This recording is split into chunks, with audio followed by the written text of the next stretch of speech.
Oh là là là là, ces gars, ça y est, je suis résigné. Sous Carlo Ancelotti, on jouera jamais bien, mais je prends quand même la victoire, il n'y a pas de souci. Ça nous permet d'être en première position quand même devant le FC Barcelone et devant l'Atlético de Madrid, en attendant les 2 matchs en moins quand même du FC Barcelone, qui jouera non seulement face à l'Atlético de Madrid ce week-end, mais qui jouera son match en retard face à Osasuna. Et on espère qu'ils vont flopper dans les 2 matchs, ça nous permettra d'espérer, lors du Classico, de les battre, tout simplement. Et on est en capacité de les battre, les gars, on le sait très bien, on est en capacité. Mais pas quand on joue comme ça. Non, quand on joue comme ça me rassure pas, les gars. Et vous allez dire que peut-être je suis un rabat-joie, mais la famille, je suis obligé de le reconnaître. Parce qu'il y a des échéances qui arrivent. Classico, ça c'est sûr et certain, ça va arriver en championnat. Mais on a aussi une autre échéance quand même en Ligue des Champions. Et est-ce que la performance face à Villarreal aujourd'hui, ça vous a plu? En première mi-temps, on a été nettement dominé face à cette équipe de Villarreal, qui a mené quand même au score. Mais grâce à un exploit individuel de Kylian Mbappé, il a réussi à marquer 2 buts. Il a réussi à marquer ses 2 buts et on sait très bien le talent qu'il a, il n'y a pas de souci. Et grâce aussi au talent de Thibaut Courtois, parce qu'il faut le souligner quand même. Parce que sans Thibaut Courtois, on encaisse quand même des buts de Villarreal. Est-ce qu'on doit attendre de ça? Alors avec tout le respect que j'ai pour Villarreal, 5e du classement, il n'y a pas de souci. C'est une réalité, ils sont 5e. Voilà, c'est une équipe qui va chercher l'Europe, il n'y a pas de souci. Mais nous, on est le grand Real Madrid. On est une équipe qui cherche quand même à gagner la Ligue des Champions.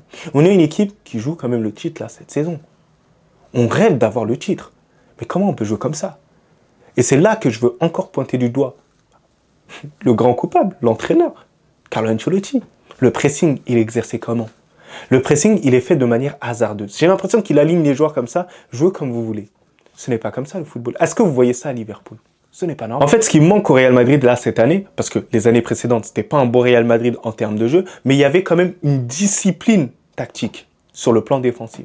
Après, offensivement, je trouve qu'il n'y a pas assez de mouvement quand même au milieu de terrain. Il n'y a pas assez de créativité pour pouvoir alimenter davantage quand même les attaquants.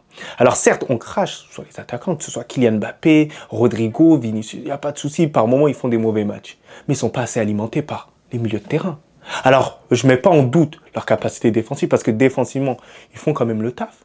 Mais offensivement, le jeu, il est trop prévisible. De gauche à droite, on tourne, c'est prévisible. Tu ne peux pas déstabiliser un bloc adverse. Est-ce que vous allez déstabiliser le bloc du FC Barcelone comme ça? Non. Est-ce que vous allez déstabiliser une très bonne défense comme Arsenal comme ça? Non, les gars. C'est prévisible. Et en plus, tu es sujet à te faire récupérer la balle et à concéder des contre-attaques. Et ce n'est pas normal. Alors d'un point de vue individuel, je ne vous cache pas que Thibaut Courtois, il a réalisé un très bon match. C'était pour moi l'homme du match sur 90 minutes. Heureusement qu'il a été là aujourd'hui. Sinon, on prend l'eau, faut se le dire les gars. En charnière centrale, que ce soit Asensio, que ce soit Rudiger ou Tchouaméni, ça a été assez bon dans l'anticipation. Voilà, c'était assez intéressant là sur ce match-là. Il n'y a rien à dire sur cet aspect-là. Et on n'a pas encaissé énormément de buts et d'ailleurs, heureusement qu'ils ont été là. Voilà, ils n'ont pas été non plus catastrophiques. À gauche, Franck Garcia, je l'ai trouvé hyper bon. Hyper bon sur les phases défensives, mais hyper bon sur les phases aussi offensives. Il arrive à impulser grâce à sa vélocité. Il court hyper vite et il arrive à proposer une solution en plus à son ailier. Ça fait énormément de bien. C'est peut-être le point faible que Ferland Mendy il a. Apport offensif pour aider par moment Vinicius. Et là, c'est Franck Garcia qui arrive à bien faire ce taf-là. C'est incroyable. Et sur le flanc droit, Lucas Vazquez, je trouve qu'il n'a pas le niveau pour jouer au Real Madrid. Il faut se le dire, les gars.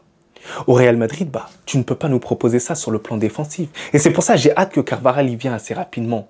Et que Lucas Vazquez ne doit pas jouer quand même les gros matchs. Même face à Villarreal, c'est trop compliqué pour lui. Il nous met en danger systématique. Et lorsque je vois le match, je me dis, mais il est sérieux ou quoi?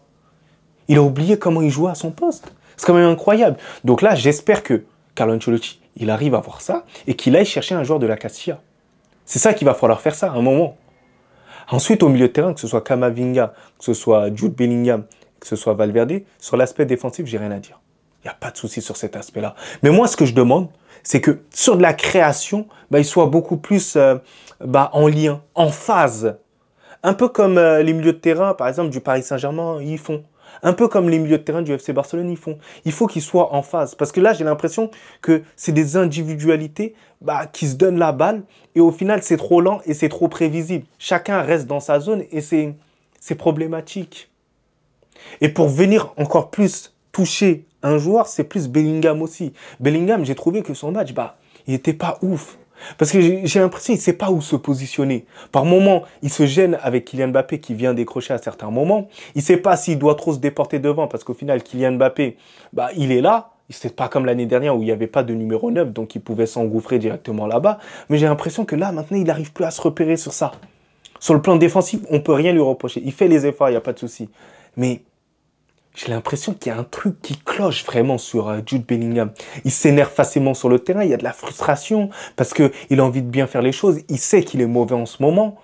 Donc, va falloir se réveiller, Jude Bellingham, et va falloir trouver le bon compromis entre le milieu de terrain et l'attaque. Parce que j'ai l'impression qu'il s'en mêle un tout petit peu sur cet aspect-là. Rodrigo, voilà, je vais être peut-être dur avec lui, mais son match, il n'est pas satisfaisant. Il n'est pas suffisant. Alors, ce qui est bien, c'est quoi? C'est qu'on sent qu'il y a une bonne relation avec lui et Kylian Mbappé. Voilà, on sent que les deux, ils sont plus compatibles qu'avec Vinicius, il faut se le dire, entre deux. Mais voilà, on attend quand même plus de personnalité quand même dans ce match-là. On t'aligne dans ce match-là. Fais-nous de la magie, bordel. Là, c'est vrai, c'était assez compliqué, mais fais-nous de la magie. Ensuite, Kylian Mbappé, vous connaissez, hein, il a été impitoyable lorsqu'il fallait être impitoyable. Et c'est ça qu'on demande à un grand attaquant. 31 buts cette saison quand même. Sachant que Kylian Mbappé, depuis qu'il est au Real Madrid, moi, je trouve pas qu'il est à son prime. Il n'est pas non plus exceptionnel, faut se le dire, les gars. Alors, il y a certains Mbapposexuels qui vont me dire, non, il est incroyable, t'es un menteur. Non.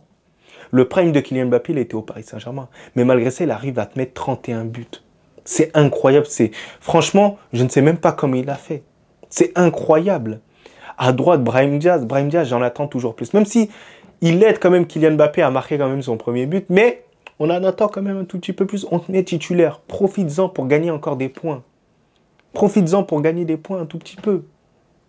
Voilà. Et ensuite, l'entrée de Vinicius, voilà. Je suis désolé, Vinicius, t'as pas été bon là aujourd'hui. Très mauvais, même dans tes choix. À certains moments, tu m'as frustré. Surtout au moment où tu l'as donné à Kylian Mbappé alors que tu pouvais partir directement dans le but. J'ai l'impression que maintenant, il s'est conditionné à donner la balle à Mbappé. Et s'il n'avait pas donné la balle à Mbappé, il y a plusieurs personnes qui allaient gronder. Ouais, non, mais il fait pas la passe à Mbappé. Les gars, il y a un moment donné, moi, je regarde les matchs depuis le début. Vinicius, il donne systématiquement la balle à Kylian Mbappé. À chaque fois, même quand il ne faut pas lui donner, il lui donne. Et moi, ce que je demande à Vinicius, c'est des fois avoir cette personnalité et montrer qui il est. Que c'est quand même l'un des patrons du Real Madrid. Et oui, les gars. Et par contre, les gars, je voulais vous parler d'une entrée, celle d'Arda Güler. Moi, il y a un moment où ça m'a fait de la peine un peu pour lui. La fois où il est rentré dans l'axe et il a frappé. À ce moment-là, Kylian Mbappé, il était grave énervé contre lui. Parce que oui, c'est vrai qu'il doit ressortir, il a donné à Kylian Mbappé. Mais on sent que Arda Güler, il veut trop marquer. Il veut gagner des points. Et c'est pour ça que je veux absolument qu'il parte, ce joueur-là, et qu'il aille se faire prêter et que son talent, il explose ailleurs. Voilà. Faut pas être égoïste non plus. Donc les gars, dites-moi en commentaire un peu vos tops et vos flops, mais sinon en vrai, ça va toi? Moi en tout cas, alhamdoulilah.